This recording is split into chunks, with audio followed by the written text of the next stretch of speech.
Have you seen this dude, Martin Reese? He's the water sommelier. He worked in a restaurant or like in the restaurant industry for like 20 years. He's blowing up on socials now. So I've actually seen this guy on TikTok. I saw him like go into a Costco, like review different waters. And that just goes to show you like you can be whoever you want to be. Yeah. That's why branding and naming is so important is you want to brand and name yourself something that people think of you. And they're like, oh, I need a water sommelier. I need a sleep sommelier. And we're live. But we're actually not live on the Where It Happens podcast. Are we not? RIP the Where It Happens podcast. We have a new name. Let's hear it. The Startup Ideas Podcast. Wow. Now, I know you're thinking, you're like, you couldn't come up with a better name than that. And that's the whole point of the name. There's a million podcasts out there interviewing entrepreneurs. But I noticed that we just kept talking about startup ideas on this podcast. So I figured, let's name it.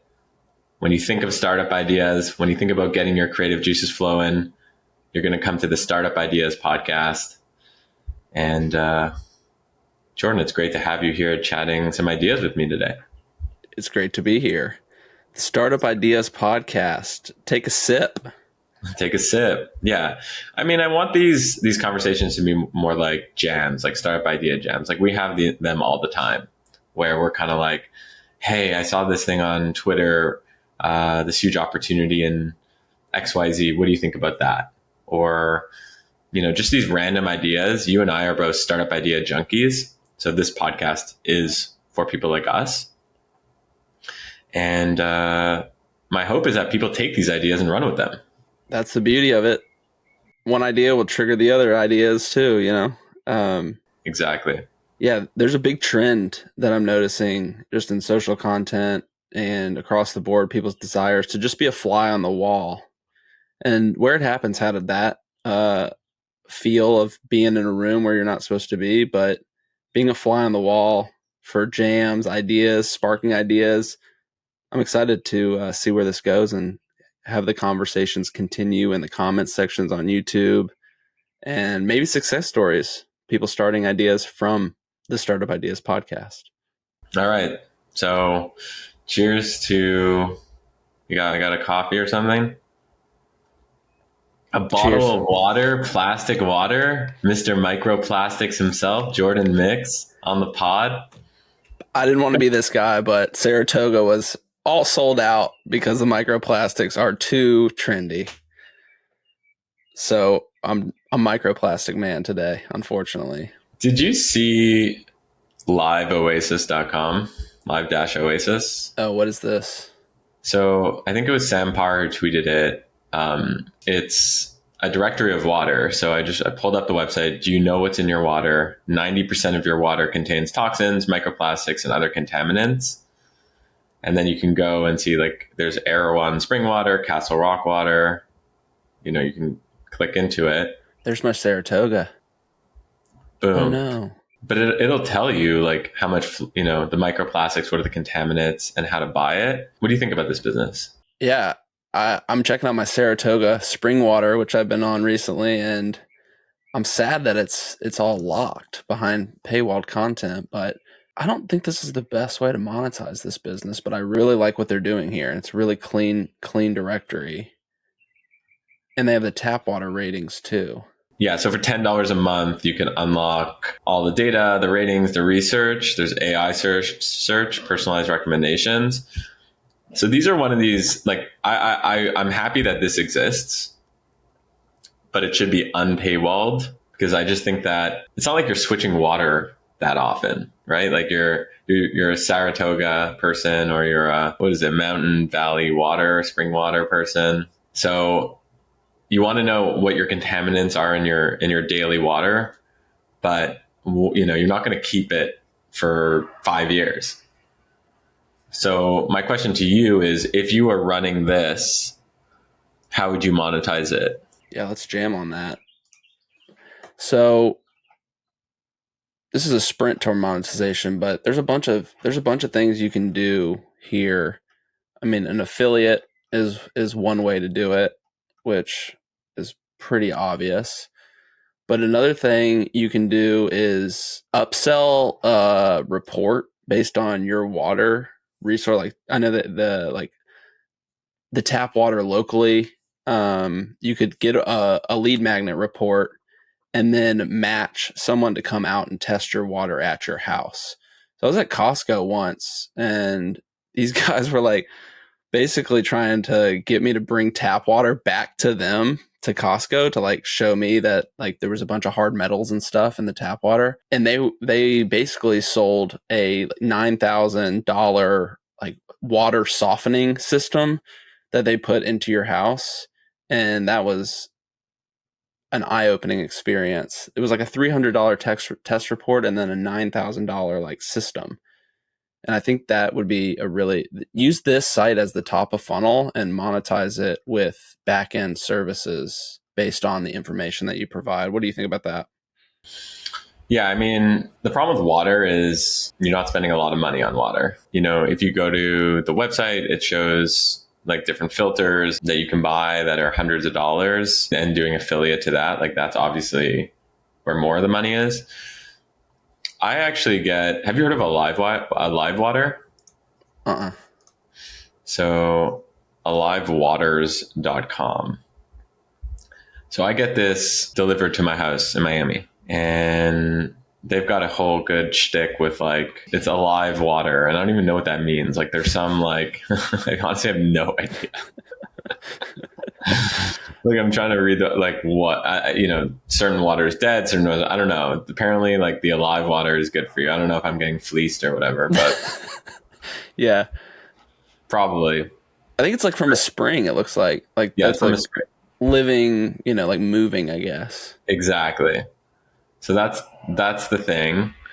And you get these really cool looking jugs. They kind of look like crystal jugs. Do you see them? Yeah, I'm in.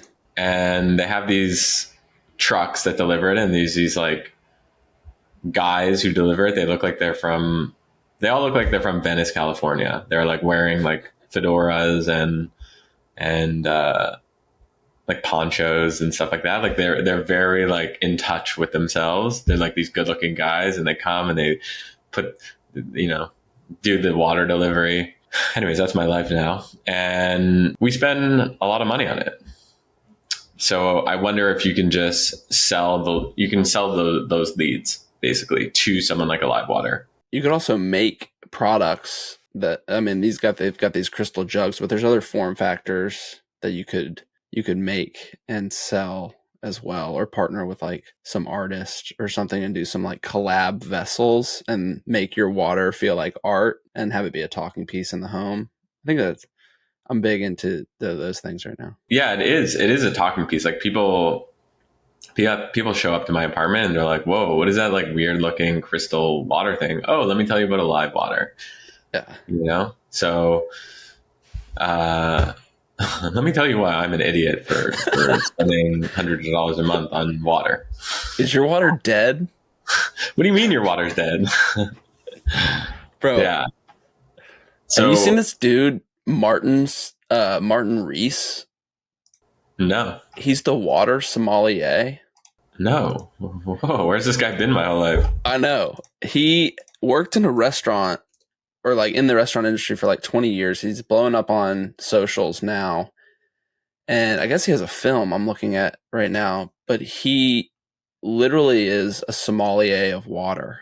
I didn't know that this was a thing until I saw Martin, the water sommelier. So I've actually seen this guy on TikTok. So I think I saw him like go into a Costco and like review different waters. I didn't know he was a water sommelier. And that just goes to show you like you can be whoever you want to be. I guess the trend that, people can take away from here is sommelier for X. Like what's something that requires some curation and expertise, but that you can be that sommelier so that people can come to you. The carbon monoxide sommelier. Exactly. Do you sleep with your door closed in your room? I'll give you sleep sommelier is just like a no-brainer, huge idea. Layup. Like, are you kidding me? I can't even believe we're giving that away for free It's a here. little Like tap in birdie for the Masters this week. totally. Like if I'm 8 sleep, like I'm creating an Instagram, Twitter account. I'm hiring a creator in house. It's the Sleep Sommelier brought to you by 8 Sleep. Like, come I on. mean, is this pod over? Yeah, it's we're done here. Like that idea is just too good. Because all these baby sleep coaches, like when new parents get baby sleep coaches, there's no adult sleep coaches. Like someone that could analyze, I guess there is, but I don't know about them. Well, I think it's just about branding yourself as that person. I mean, even what I'm doing with this pod, it's like, okay, the startup ideas pod, I want people to think I need my creative juices flowing. Bam. I'm going to go like listen, I'm commuting for 30 minutes. I'm going to go put on Greg for a bit. That's why branding and naming is so important is you want to brand and name yourself something that people think of you when they have the need and they're like, oh, I need a water sommelier. I need a sleep sommelier. And podcasts don't really do that. Like they all have really cute names. Yeah. Well, it's all like the Joe Rogan Experience, Lex Friedman podcast. It's very personal brand driven. Right. You're starting to see a few like Diary of a CEO. I mean, that's just like I don't love that name personally. Just putting it out there, like yeah, it just seems so. I love. I think he does an incredible job on his pod, like incredible, and he's an amazing interviewer, and his sets are amazing, and he's a professional versus like someone like me who's an amateur. But I will say, like, just Diary of a CEO does not connect with me at all. I just like very much like people trying to figure out routines and processes and the story behind. But diary, like when I think of diary, I think of like Dear Diary. Yeah, I don't want to write in a diary. Yeah, I'm not Dear Diary. Like I interviewed Jordan today, and he didn't laugh at my joke. So yes, going back to it, I think like yes, having the name, owning that expertise, really important, and thinking about like as a framework, sommelier for X. I think with going back to Live Oasis, I think it's on one hand, I don't like the business because when you start a business you like this, you don't want to be selling $20 or $40 a month worth of product. You want high ticket stuff. So I don't love that, but I think it could transition into more high ticket stuff. Like if they do more high end subscriptions, if they do more high end water products. But if I was running this, here's how I would change it. I think the bigger trend and movement is around clean. Everyone talks about clean. Clean is our generation's version of low fat. In the 80s and 90s, everyone was talking about low fat this, low fat that. That's why Diet Cola got so big then. There was just low fat sections within grocery stores. But then we realized that turns out a lot of that stuff was not good for us. Aspartame, not that good for us. Sucralose, not that good. Not that good for us. So now we're in this conscious world where clean things are good for us. And you're either clean or you're dirty. If I was Live Oasis, I would be building the directory of clean. That's the huge opportunity. And I would never have a paywall. Like build that SEO juice. I love it. Yeah, run the ACP framework on it. Just explain what the ACP framework is for people who don't know. Audience, community, product. So build the audience, the directory of clean. People can see the directory of clean and subscribe to the directory of clean. And then maybe there's like a clean badge or like a clean coin or some momentum that you get or memento that you get, and you get involved in this like community. And then the products can be all the things that we talked about, affiliates and selling services or upselling other people's leads or systems. So, but yeah, I'm frustrated at this paywall. Like I checked out it and I was like, immediately I churned. So I'm just mad. Yeah, totally. Cool. So what startup ideas are on your mind right now? I got a couple simple ones around productivity, some low hanging fruit Mac OS apps. I'm really frustrated with Notion. and it's just very big and clunky, and I don't enjoy opening it. Do you like Notion? I sigh because I wish I want to like it. Like Notion is like WhatsApp for me, you know, like I log on to WhatsApp and I'm like, I want to like this, but it feels like Android. It's the best way to describe it. And what I don't like about Notion is for me, it's like slow and I need fast. So I use Notion to write startup ideas I have and content ideas I have. So I have these two running lists that are super, super long. And when I open it up, it's just slow. So, and then it just like ruins my flow. So I've been actually using more of Google Docs, Apple Notes, and then I use Notion just because late checkout uses Notion and I want to Yeah. see everything. But yeah, we pay thousands of dollars a month for Notion, like two, three, I don't know, thousand a month. It's crazy. Yeah, I just wish I liked using it more. I did used to love it, and then yeah, it's slow, clunky, the formatting and stuff. And then I've started using Apple Notes as well because it's so quick, fast. But the thing about notes is they need to be readable and digestible so you can reference them. And that's my gripe with Apple Notes is it takes like 20 clicks to format something. So I really want there to be an Apple Notes version that is lightweight Notion. Like if Notion and Apple Notes got together and like basically created an MVP to make beautiful readable notes, nothing more, I would use that in a heartbeat. And I think a lot of people would use that as well. I think having like an AI piece to that where it just takes your notes, like Notion could build this where it just takes your notes and just puts it in a zone with a lot less clutter and just like formats it. But like they're probably not going to build it. Yeah. So I think what James Clear just put out with his Atoms Habit app, I think there could be this lightweight, flexible app that basically just had toggles, some headings, and maybe even like AI for formatting too. So like you can kind of train the app on how you format your notes, and you could basically have these things shorthand formatted, like how you do headings, how you do bullets, etc. I just love my notes to be really dialed and have pictures and colors and things because that makes me actually go back to read them. Yeah, exactly. I go into Notion and it's just like it's like a wall of text, and it gives me like some anxiety. So, and the thing about Notion and a lot of these tools is that it puts the onus on the user to create the headlines, to bold certain things. And I think the future of content creation tools and productivity tools is the machine should know what you're thinking and should automatically format things.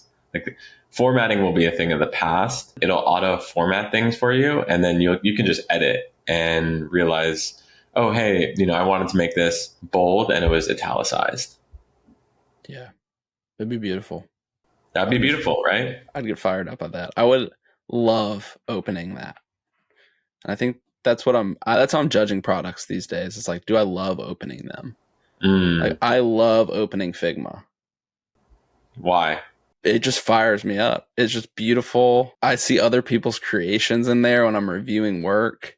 You can the infinite canvas. You can just buzz around it, and yeah, it's associated with creativity and productivity together. So I just love opening Figma. Well, it's bottling up that feeling. So if the what was his name, the water sommelier guy, Yeah, like you're Martin. bottling up this idea around this person who's like dressed in formal and who knows everything, and you're getting this high touch experience in the same way that Figma, even the word Figma, and you think of spatial and moving around in a blank canvas and colors, like it feels like this fun creative zone. So whenever you're creating a product, you have to think about what feeling I want to give to people, and I think that's what you're picking up on. Yeah, so that's one. That's if anyone wants to do that, let me know. I'll beta test it for sure. Yep. And then another one is just my desktop's always messy and I hate cleaning it, but I love seeing everything on like a big desktop style view. It feels good. And so I have this little idea that someone probably could build in a weekend. So do this. It's called the upside down. A little nod to Stranger Things, but basically it's a alternative desktop that's behind the scenes, that's basically just a file folder but looks like a desktop. So you can save things to the upside down, but it's not your actual desktop, so your performance will increase and your computer will perform better, and then you can have a clean desktop. But when you want to see that messy desktop, you just go to the upside down and all your files are everywhere. Would you use that?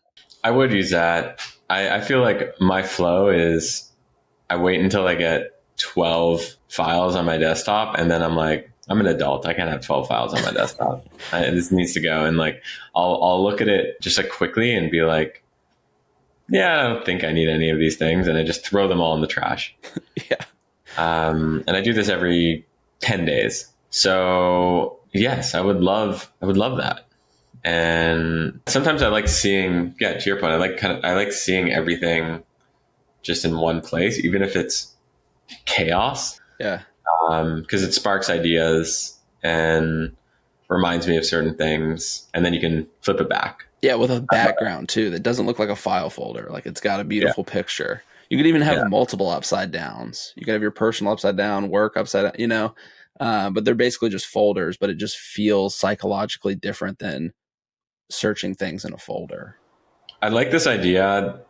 It reminds me a little bit of the Clack app. Basically, what the Clack app is it's a Mac app that turns your keyboard into like high fidelity sounds, like a mechanical keyboard. So it turns your regular keyboard into a mechanical keyboard, just with software. So, and you can like change the volume and change the switches and how it sounds and everything, which is really cool.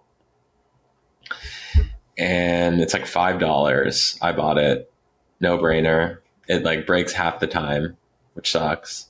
But I imagine like even with like a half working app, it still probably generates hundreds of thousands of dollars a year of revenue. And I think we're going to see a lot more of these simple Mac apps. Yes.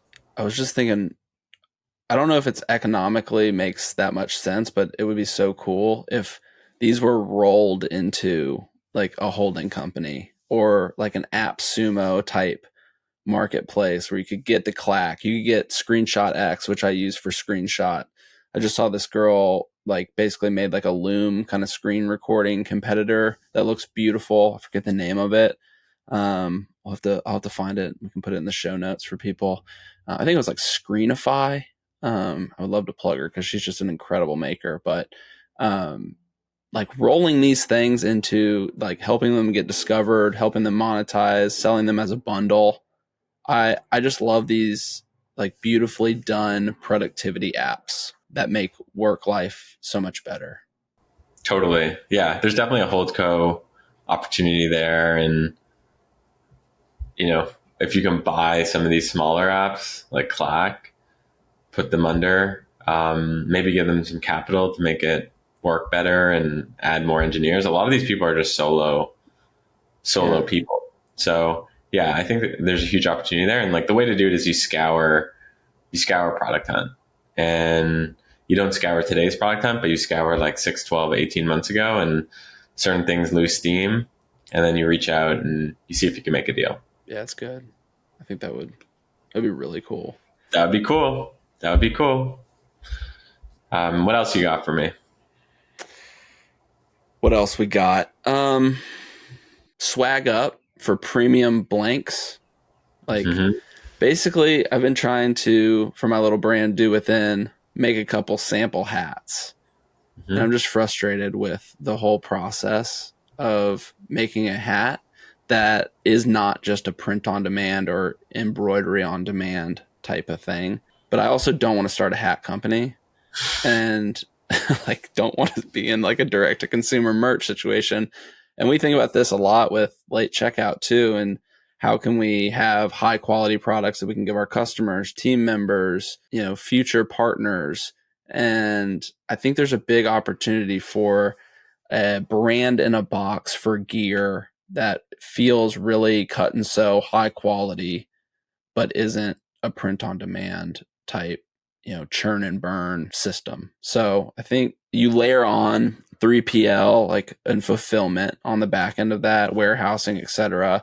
And you could basically build like a marketplace. If you have the suppliers and the production, you could facilitate these like brand in a box experiences for companies that are not traditionally doing things like IRL or with physical products. So I saw Notion a couple weeks ago launch these like really beautiful chore jackets, and it just had the little Notion icon. And I don't like using Notion, but I would wear the mess out of that thing. It was so cool. And the photo shoot was amazing. And I think there's just these internet based businesses are going to want to close the loop on IRL and have provide real life experiences, real life gear, tangible things. And it's not easy to do that right now. It's dealing with factories, dealing with logistics, all of the things. So I think there's a big opportunity to make like a gear brand in a box for internet native companies. And high end, right? So Hi. I think Yeah, cut and sew. one of the insights there is that most tech companies and a lot of companies now just have swag, but it's the same Gildan t-shirt or whatever hat.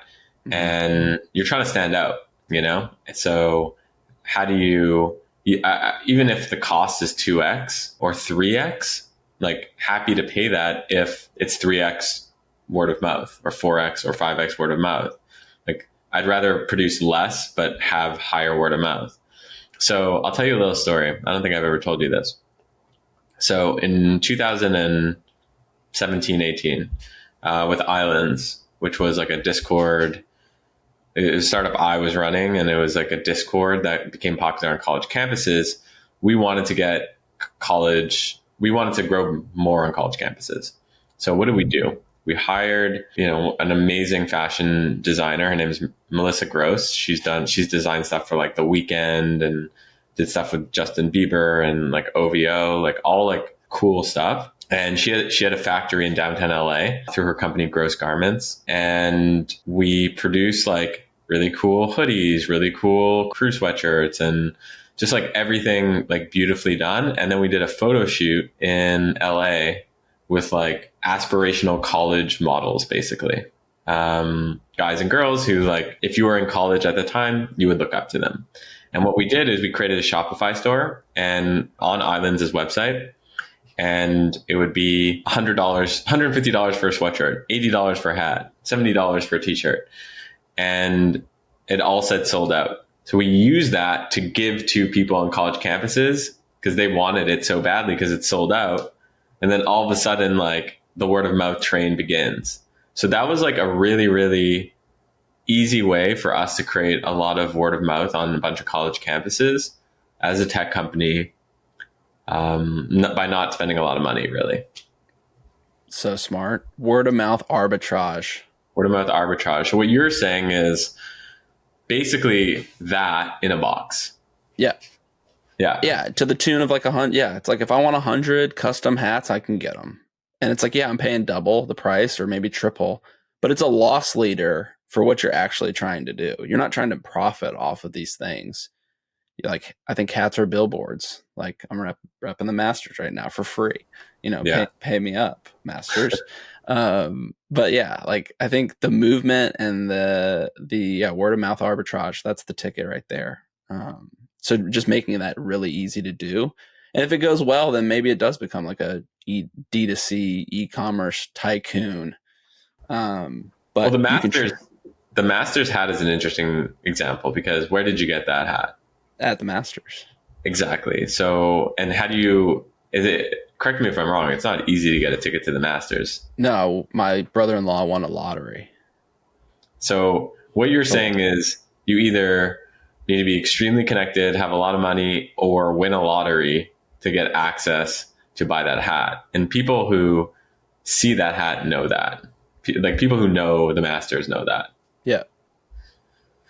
So that's another way to think about merch. Is it's almost like a check. You've been here, right? Like, yeah. You've done this thing. Mm-hmm. So it's like for Notion, for example, like if you write 100,000 words or whatever it is, you get the Notion hat or something like that. So that's another way to think about like it's not just about giving out merch. It's like how do you layer on Yeah. levels and gamification, and that's where this whole like community based approach I think is to it.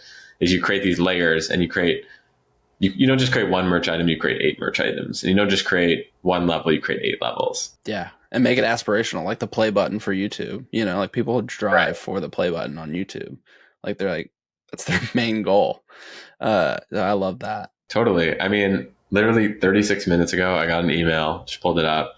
I just got invited to join the Top Voice program on LinkedIn. Wow. You know, Congrats. Top voice. Top Voice. Guy. Made it. Golly, screenshot. What a legend. Gotta call my mom. Yeah.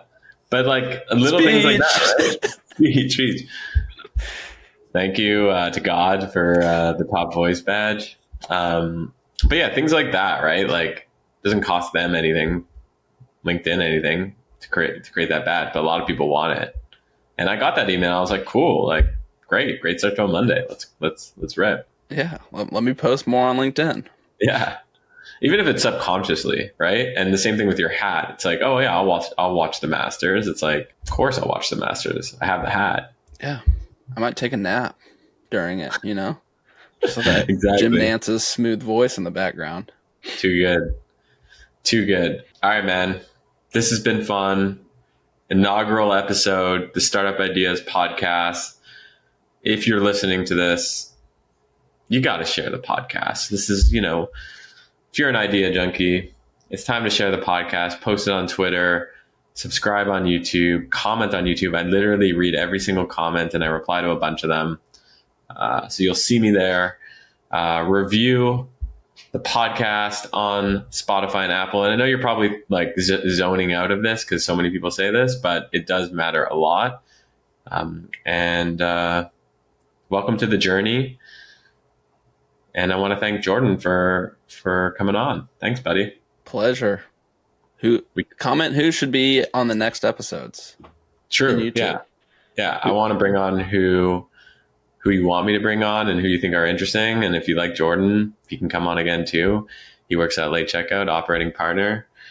And so he works with me across the portfolio. And you can follow him on X, Jordan Mix at JRDNMIX. We'll see you there. See you there. Later. Peace.